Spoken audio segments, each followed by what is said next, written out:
Sports World. I got Jen Schrader here. Today we're going to be talking about a really good discussion is, the lockdown. What is your plan? So we're going to be talking about some really good tips and tricks that are going to help you evolve and then be ready and prepared when those dealerships reopen back up based off the COVID virus and whatnot. So listen in, got some really good insightful information, and talk to you soon.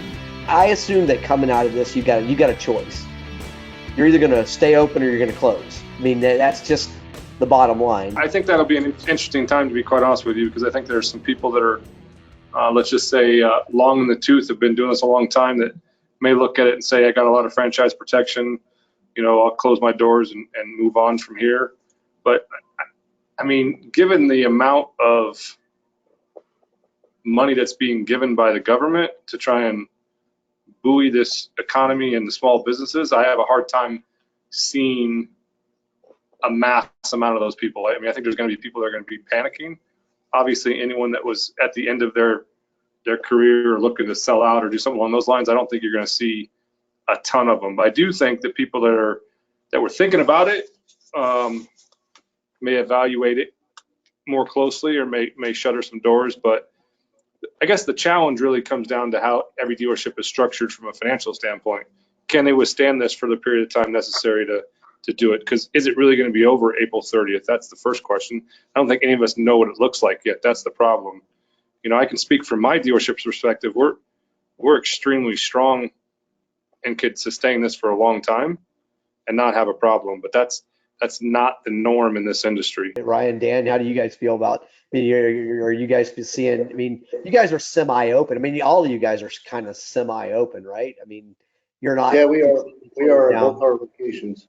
The funny thing is, one of Jason's favorite people to listen to, or one of the vendors, was just in our store here, and he didn't see that I had kind of walked back, just wondering where he went. He was in our shipping and receiving dock on the phone, talking to I don't know who, and one of his conversations was along the lines that, a lot of the dealers that he's going in and visiting to, or some of them, he doesn't think are going to make it, and a lot of that's predicated off different situations.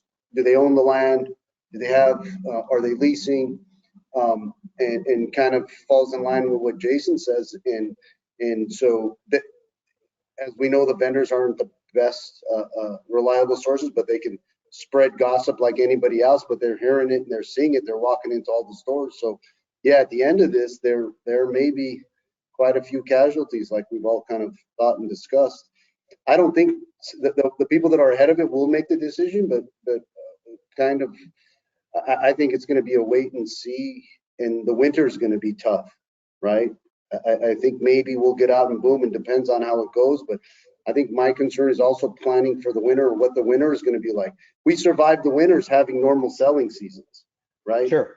So the action is going to have to be taken, because there's my fourth quarter typically here, even being in Southern California, isn't the strongest. And if we have a weak second and third quarter, how are we going to survive through the fourth quarter too? So. From the other side of the stage, when we look back on 2008 and 9/11, and you look at what coming out of 9/11, we had a lot of stimulus from the manufacturers who were putting on a lot of programs, did a lot of deep discounts, a lot of 0% money. This stuff was moving the business along. 2008, we came out of that. It took a lot longer to come out of that one, mostly because the banks, and a lot of banks were insolvent. A lot of banks went under. The money wasn't there, and they had the banks that needed to get out of real estate loans that were bad, and that's a hard asset to liquidate and get out of. So I wonder.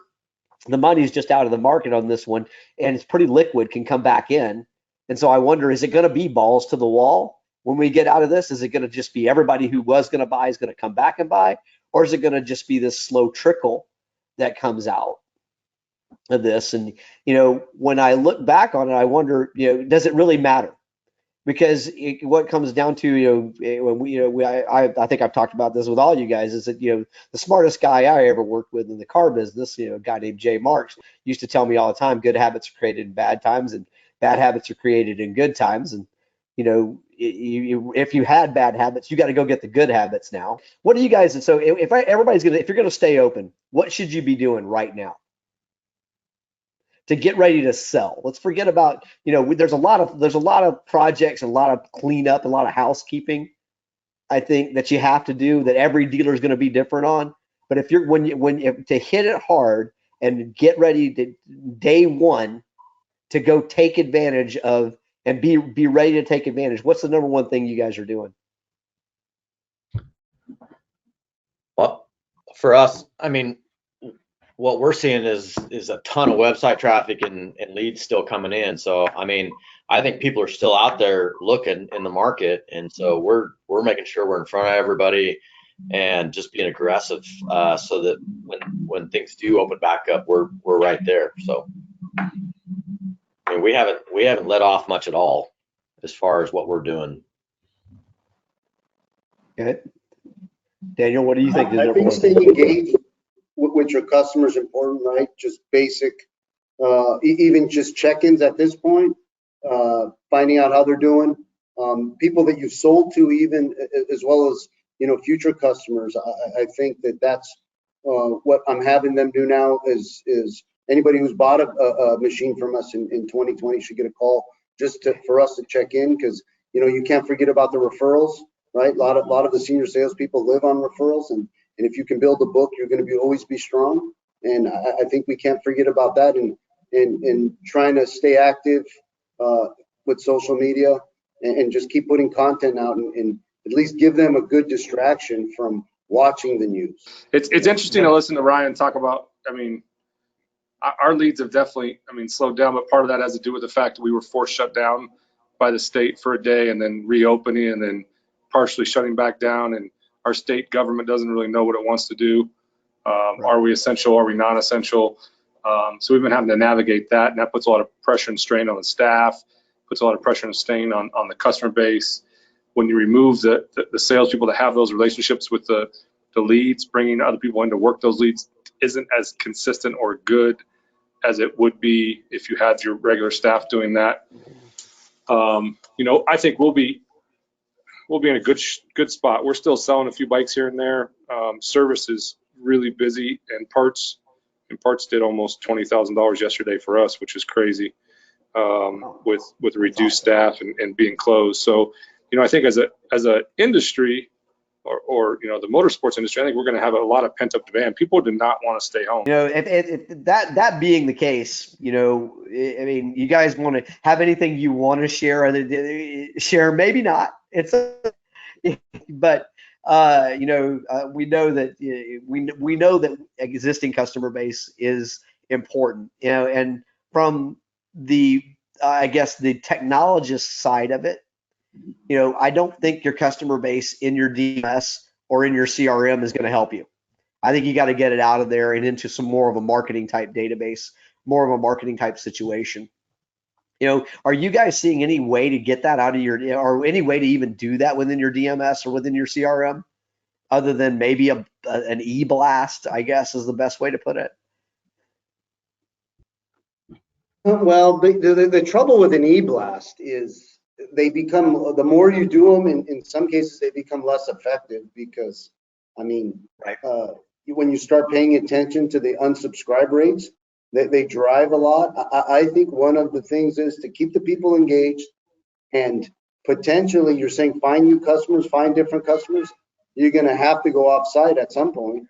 So people are going to want events. People are going to want outdoor activities. So they say the fact that we're going through these next 2 months not being able to have an event, either use some of that budget and increase what you're doing digitally, but then we also need to be able to, they're going to want something to do.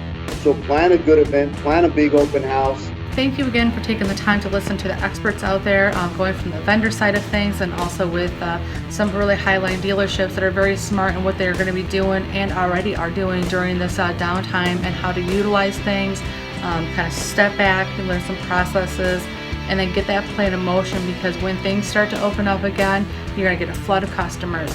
So it's always going to be prepared, be ready, and also, most importantly, is stay positive. Always stay away from the negative, because it's really going to affect you.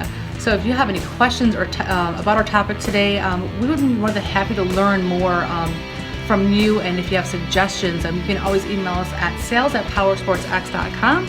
Visit our website at psxdigital.com. In the upper right-hand corner, you have a nice button there. It says Contact Us. Or even if you want to feel chatty today, give us a call at 844-779-3444. Stay tuned for our upcoming topic. And the upcoming topic is going to be marketing automation. What is it and why do I need it? Even though ramen noodles are great, the steak is real. So Larry, Ryan, Jason, Daniel, thank you so much for your time today. We look forward to having another discussion like this, as it's going to help us and all dealers nationwide. Thank you.